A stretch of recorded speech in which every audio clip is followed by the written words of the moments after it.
can you lose when you're doing you? It's a marathon. You're at 109 right now. Say that again.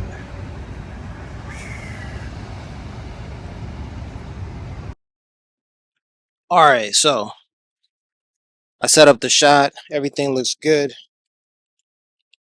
It's now time for me to talk my ish. I chose this spot in Culver City. Number one, my car is being serviced, and I'm waiting for the car to be, you know, serviced to be fixed. All right, so I'm sitting in front of what used to be a Starbucks. Just behind me, they're doing some renovations or whatever in the building right behind me. So that Starbucks, I have a story. I have a story about that Starbucks. And that story goes, well, I was in that Starbucks, I was in that building when it was a Starbucks. And I was sitting in there searching for a job. I was on the internet searching for a job. The year was 2014. It was sometime around, could have been August or so. Summer. It was the summer. No, no, let me get it right. Okay. March 2014, I left South Korea. March, April, May. So sometime around June. Sometime around June when I went back to Korea in June. And so it had to have been around May or June 2014 when I was sitting in what was the Starbucks and I was searching for a job back in South Korea. I left South Korea, but then my goal was to go back to South Korea because getting jobs there, it was as simple as just applying. Submit your application, let them know that you have experience, that you're willing to live in South Korea, and boom, you've got a job. So I was just because I couldn't get a job out here. If you notice, the people who are walking back and forth, behind me in the background or whatever, these people, a lot of them work in Sony Pictures around here, and I don't know how they got their jobs. I don't know, what kind of work they do, but I couldn't, I couldn't get in doing what they were doing. Even to this day, I don't know how what they do or what what I would do. God bless them. I would like to work at Sony, to be centrally located right here in Los Angeles, to be right here, and then to just walk, to these wonderful restaurants that serve delicious foods, and it's a nice area. In fact, I used to live right down the street. We'll reconvene in a after I tell the story about this Starbucks in another location right in front of the place that I used to live. Anywho, back to the story. So I was looking for a job. I was looking for a job. I was online at this at what used to be a Starbucks right behind me, and then I found a job in a city called Iksan, and I didn't know anything about the city whatsoever. I applied for the job in Iksan. That's a city in South Korea. Iksan, Iksan, and I got the job. I think I even interviewed here. I was sitting in the cafe and they we did a video. No, we didn't do a video call. We did a At that time there was Skype. 11 years ago we had Skype, and so we did a Skype call. It was all voice, and that was my interview online on Skype, being interviewed for a job in South Korea in a city I had never heard of called Iksan, and I got the job. Yay! I got the job. All right. Now the reason why I'm telling that story and the reason why I started with that story is because Iksan is. Let me say this again. I'm in Culver City, and the city where I got the job, Iksan. Well, guess what? It's the sister city to Culver City. They are sister cities. So I was like, I didn't know that when I was hired. I didn't know that when I applied for the position. I didn't know that until I actually went to South Korea and I started to do some research on the city where I was now living, and I looked at it and I said, "Oh my gosh. Iksan is the sister city of Culver City." I was in Culver City applying for the job in Iksan, and I had no idea whatsoever that I was applying to work at the at the sister city of this city. That's my story. And here I am. I've told this story before, but not in this manner, not with this particular shot. And you know what? I guess I had to tell the story now because it used to be a Starbucks. And I'm what I'm doing now is I'm documenting the process of the Starbucks conversion from Starbucks to whatever it's going to be in the future. So I'm documenting that, but my story is about when it was a Starbucks. So that's it. That is the first story that I want to tell. So I was here in Culver City in this location right here, and I got a job at the sister city of this particular city. That's a coincidence. That's a coincidence. I'm Larry Wiggs. I talk about coincidences, and that's a coincidence right there. And that's it. That's the first story I want to lead with on this board in LA video. Board in LA.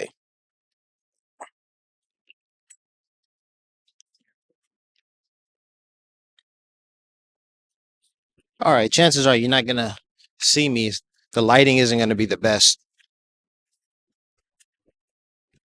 but I'll try to tell the story like this. So right behind me on the corner here is a sign that says that lists the sister cities of Culver City. I didn't know that 11 years ago when I was applying for that job, and I was over there in that direction at the Starbucks. I want to show you the sign that explains that there are sister cities, and Ixon was one of them.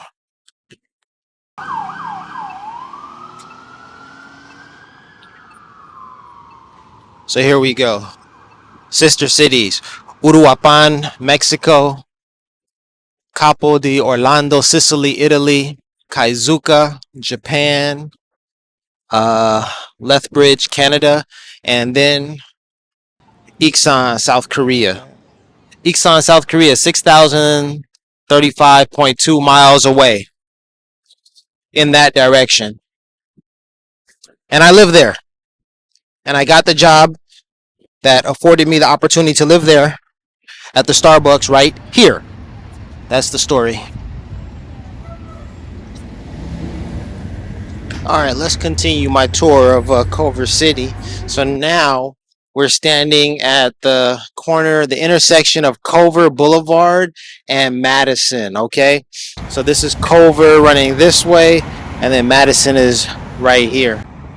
I'll get some B-roll footage of the names. Anywho, right behind me, right upstairs in apartment P. I used to live there. 20 years ago, 2005. I used to live in apartment P. All this cafe down below, it wasn't here.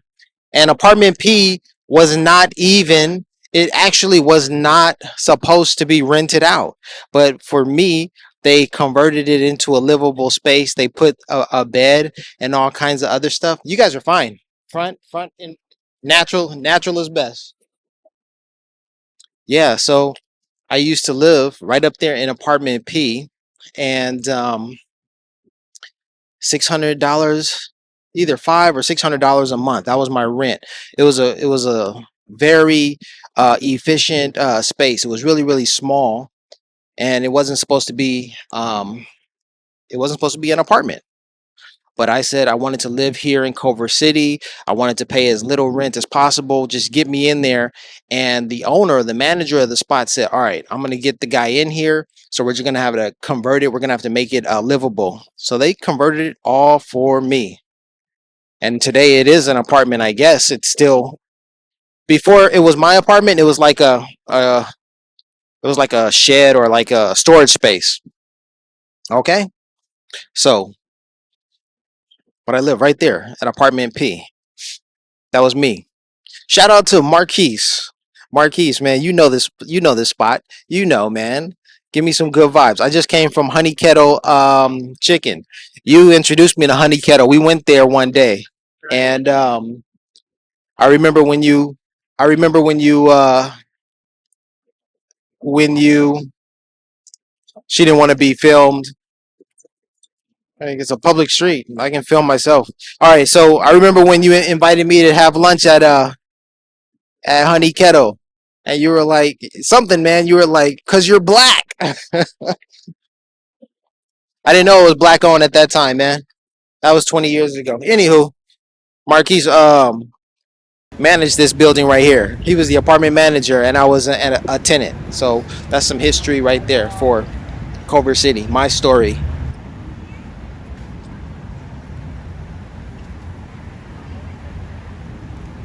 All right, so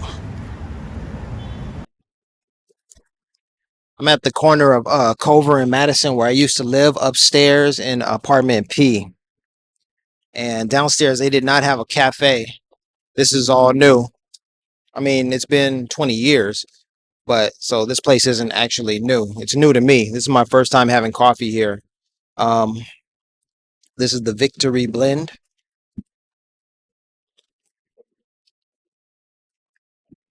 and it seems like you have to be taxed to sit anywhere. Otherwise, you're you're unwelcome. So I had to purchase something so I wouldn't feel that I don't belong. Just can't exist anywhere. You've got to pay. You got to pay to exist. All right. So and the cheapest way is to just get some coffee. You know, kind of a coffee tax to exist. All right. So um, I was sitting in kettle honey kettle chicken restaurant, and I was reading about Malala. I read the foreword in Malala's book, and it was impactful. No, I read the prologue, and it was impactful, and it gave me an idea what to or how to set up the scene, how to tell my story. So as I have been inspired by Malala, this is what ideas came to me about my story. So to start my movie, I have to begin with Nipsey Hussle's experience the day that he was shot. I have to tell it in as vivid detail as possible for the book version. The movie version, well, the movie version,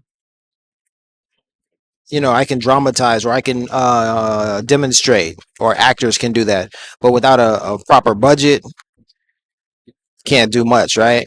So I have to be as descriptive as possible. So we open the scene at Crenshaw and Slauson. We have Nipsey saying what's up to his boys. What's up? We get the familiar um, words and phrases that you hear from that section of the city. Neighborhood. What's up, cuz? This, that, and the third. And the beautiful sun, the beautiful weather, a sunny California day that gets established, and then heat. Heat has to be established. The fact that it was a hot sunny day in California in March, beautiful day, heat, because it only got hotter. So we have the incident where Nipsey is shot. Somehow that's dramatized.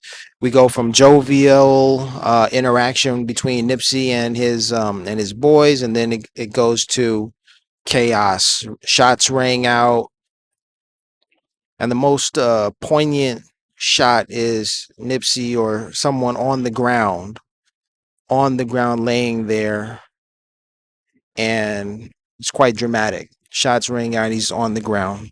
Speaking of how hot things are, this coffee is extremely hot in my hand.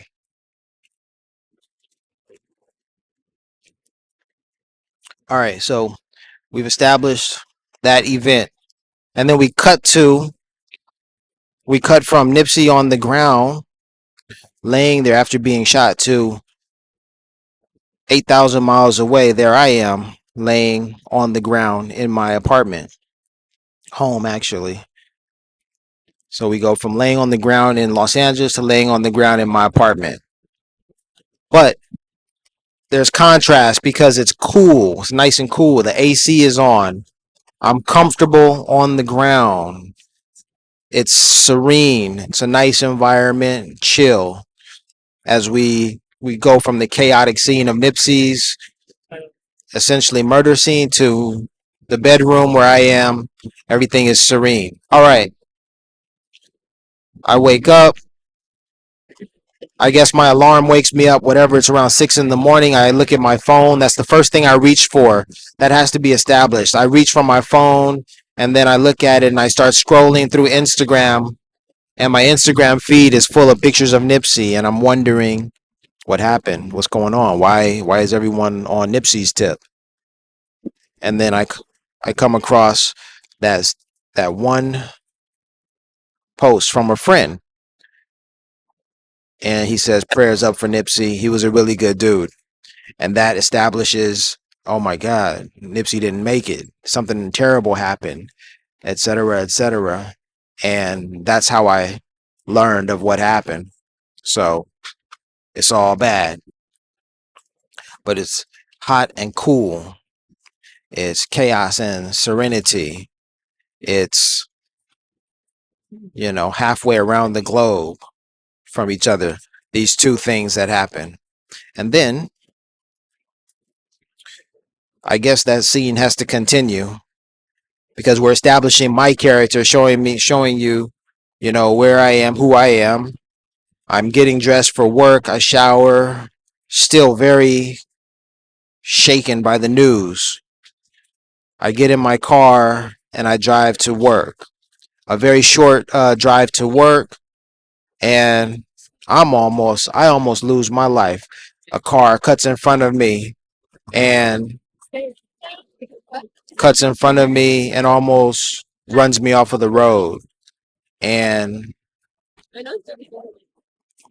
in that moment, I'm struck by the fact that although I was saddened because of Nipsey's demise, that I too could have met the same fate as Nipsey. And I'm thousands of miles away from my home. This is my home, California, Los Angeles, and there I am. There I find myself. And then the most striking scene thereafter is that the license plate on that car is 109. But the other aspect that really needs to be highlighted is the fact that um, no one else was on the road at that hour. It's like 7:20 in the morning. No one else is on the road. So we also have to highlight that. So there's chaos in Los Angeles, and as time passes, I guess we flash back to Los Angeles to show how many people there are in Los Angeles, around that scene, and contrast that with thousands of miles away. There's no one on the streets, and this one car has almost run me off the road, and my license plate is, and that license plate has my familiar numbers on it. And then when I see that license plate, so I go from, it's a transition from sadness to then anger, but then to serenity. So I'm going from hot to cold through an emotional, roller coaster. And in that moment, when I noticed the license plate, a flood of memories cascade over me that showed me I've seen this play out before. I've seen 109 in other places, other parts of the world. So, like a montage has to show like that. All right, that's what I came up with. That's it.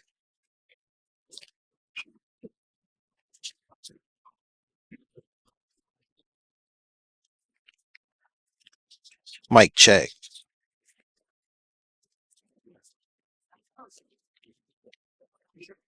It's like perfect lighting out here. Sitting in Culver City, just chilling, enjoying some mint pineapple juice and looking at the people. I was just checking Facebook and noticing all of my friends who are traveling internationally in Morocco, Taiwan, Oman. It's amazing. It's dope. Culver City. Um, Still waiting for my car.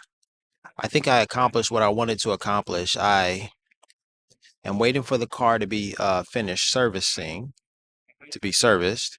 I went to Honey Kettle's chicken to get. I didn't eat any chicken. I had an omelet. I was still waiting. I told my story about the Starbucks, how Starbucks led me to a moment of synchronicity. Culver City is the sister city to the city where I lived and worked for 2 years. Unbeknownst to me, I had no idea that I would be working in Culver City's sister city. So that happened like a moment of serendipity, a moment of synchronicity. It was like crazy cool. I mean, imagine there are people all around. They have no idea what Iksan, South Korea is. No idea where it is. I mean, it's in South Korea if they and the connection. It's lost on everyone here. Everyone's in their own world. I'm in my own world as well. And that's just the way it is. I'm at Culver City in front of Culver Studios where Lucille Ball, the Lucy, I Love Lucy show was filmed. And then there's what else? King Kong was filmed here. All of that stuff. And that's what it is. So me, I'm just waiting for my car to be fixed right down the way. And that's about it. Just noticing people. I lived here in, when did I live here? I lived here in 20 years ago, 2005. I had a job right down the street and I lived in an apartment that wasn't even an apartment until I moved there. I created the apartment. And all of this that is around me right now that I can see didn't exist 20 years ago. I've seen all of this change, which is wild. It's nice, it's pleasant, but at the same time, it's like, I don't know. I don't know if there's anything to really detract from it. It is capitalism. It's a capitalist society. Everywhere you look, you have to have money. There's a Air One on the other side. That's a extremely expensive place. That's just ridiculous.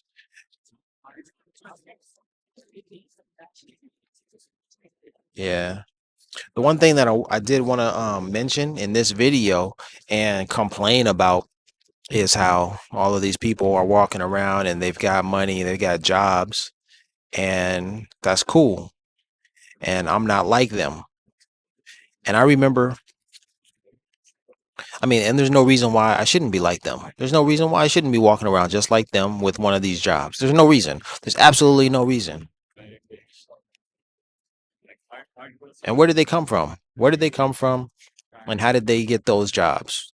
Honestly, I'm curious because I went to school. I graduated from high school, went to school, and somehow I did not end up with one of those jobs. Big question. Did you want one of these jobs? No, I didn't even know the job was even going to exist. Did they know that the job that they're doing would even exist? Did they know that? I don't know.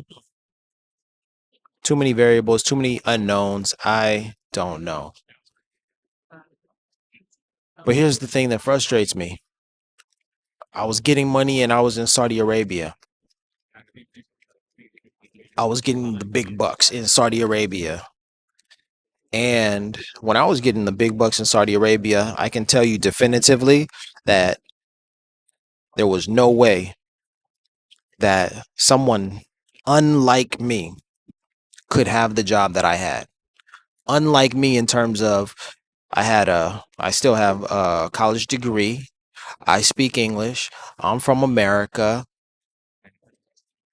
Like those three criteria were necessary for anyone to have a job like me. And that's basically it. I mean, I had to be competitive, so I had to have some experience in the way of teaching English in order to get the job. But I was an American citizen. I had a college degree. And I spoke English, so therefore I got the job. Is it like that here? Right here in Culver City? Is it like that here in Los Angeles? Are those the requirements? I don't know.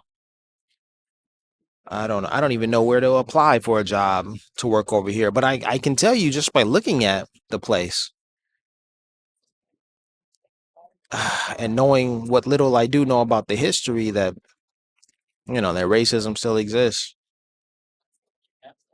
I mean, why don't I see any more blacks around here? Why don't I see more? That's the question. Why don't I see more? Period. That's my question. Why don't I see more? I don't know. I mean, I'm happy to be here to represent. I'm happy to be here, but at the same time, it's like I don't know. I don't know what conclusion I'm drawing. I don't know what I'm saying. All I know is I'm happy to be here in this moment. That's what you have to be grateful for.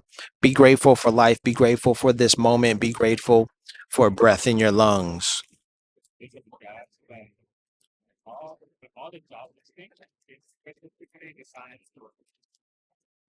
I can overhear the guy sitting just 10 feet away from me talking about jobs. Nothing's easy for anybody. And it doesn't matter, yeah, how you look, what race you are. Nothing's easy. I'm not saying that. I'm just saying, like, where are we? That's what I'm saying. Where are we?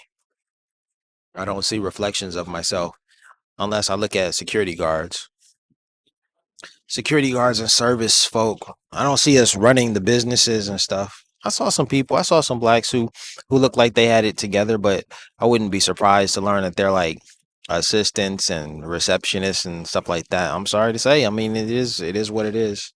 I would be very surprised to hear that they are executives. I'd be surprised, but I'd also be delighted. Yep, that's all. Yeah.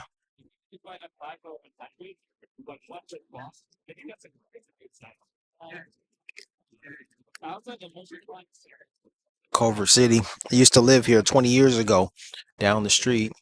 None of this was here, and I'm back after traveling the world. That's what I should be talking about. My travels around the world. Iksan, South Korea. I worked at that school for 2 years in Iksan, and then I was going in debt just working for them. They literally had me. I had a 9 hour work week. 9 hour work week over there, and then students weren't enrolling in my classes. They weren't enrolling. So I was under enrolled, right? There was under enrollment.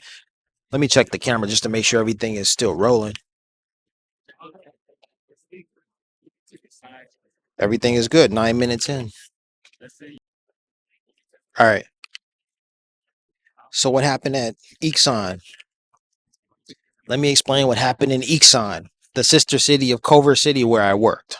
So I got the job in 2014. I was excited to just have a job. So I flew to South Korea. I went through a Korean immersion program for 1 month where I learned Korean at Sogang University. That was dope. That was in the month of July, I think, and then August. Did I have a whole month to kill, or was it August? that I went through the program. I think it was July, and then I had a whole month to kill, and then school began in September. That's what I think happened. I'm going off of memory here. It's been what, 11 years? All right, so I got back to Korea. I was working there before, but then I got back because I couldn't find jobs in Los Angeles. I couldn't find a comparable experience in Los Angeles. In Korea, they gave me a free apartment, they gave me a decent salary, and I had a job, a job to do. So taken together, that was a beautiful experience. Here in Los Angeles, you'd be hard pressed to find a job. The cost of an apartment is what is it? Astronomical. It's just ridiculous. Um, so yeah, a job, salary, just like really, really difficult in Los Angeles, unless you have a job like these people over here. But anyway, so there I flew back to Korea. I had my job. It wasn't an apartment. It was a school dorm room. That was the worst part about my job in Iksan. I had a little dorm room, tiny dorm room. The other jobs that I had in Korea offered me apartments, but on this contract, I lived in a dorm room. That was terrible. Okay, so then after that, uh, it was comfortable. I made it comfortable. Listen, I've got too many stories to tell. So the dorm room situation. When I arrived in South Korea, they had one dorm room for me, and there were roaches in that dorm room. The guy who lived there before me had destroyed the place, and they wanted me to live there. They wanted to put me there, and I was like, I see roaches. When I put my luggage there, I didn't see the roaches, and then I came back later in the evening and I saw roaches, and I was like, I can't stay here. The first night I had to go to a hostel nearby, sleep there. The next day I complained and I was like, give me another room. What the hell? You trying to put me in a roach infested dorm room? And do you know they literally had another dorm room that was much cleaner that they were like trying to reserve for some other teacher? They were like we're going to put him here. And when I saw the other room, when I demanded that I get another room, and then I went to see the other room and I was like, the difference was like night and day. And I was like, what the hell? Why would you even offer that filthy dorm to me when you had this other one all along? The other one was pristine. It was clean. It looked new, and everything was inside was excellent. I don't know if it was a racial thing. I don't know, but it was terrible what they did just to get me into that situation. All right. So then I started working there and things were fine. And I worked there for 2 years. Now, by the time I was ready to leave, here's how the situation had deteriorated. I was already working. I had my classes and all that kind of stuff. But by the second year, enrollment started to decline. And I felt it because the classes that I had scheduled, well, there was under enrollment. So they had to cancel those classes. There weren't enough students. That was terrible. That changed my schedule. And the proposal that the Korean managers, the administrators, what they decided to do is they said, all right, we're going to pay you your regular salary this semester, even though you're working fewer than 9 hours a week. 9 hours is wonderful. That was the gem. That was the beautiful thing about all of this. 9 hours. That's beautiful. And so what happened is they said, here's the situation. You're going to work for us. Maybe you have a 5 hour work week, right? Then they said the following semester, we're going to increase your hours. So you'll be working maybe 13 hours, but you're only going to be paid for 9 hours. You get it? So what, what, uh, what is it? Surplus and what's the opposite? A surplus and a scarcity. What hours I had scarce the previous semester, I had to make up. So I was working for less less pay in the next semester.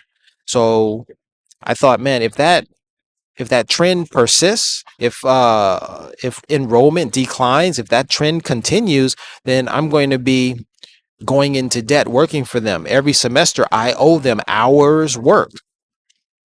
So when that situation occurred, I was like, I can't continue working here. I gotta go. So I applied to work in Saudi Arabia, and everything changed. When I got to Saudi Arabia, I was getting paid like three times what I was making in Korea. I was getting paid three times what I was making in Korea. I had a huge apartment. See, I was going from a dorm room to an apartment, luxury apartment, full kitchen, full living room, a balcony, two bedrooms, large screen televisions in two different rooms, washer and dryer to myself, bathtub, shower. It was lovely. That was Saudi Arabia. That was after South Korea. And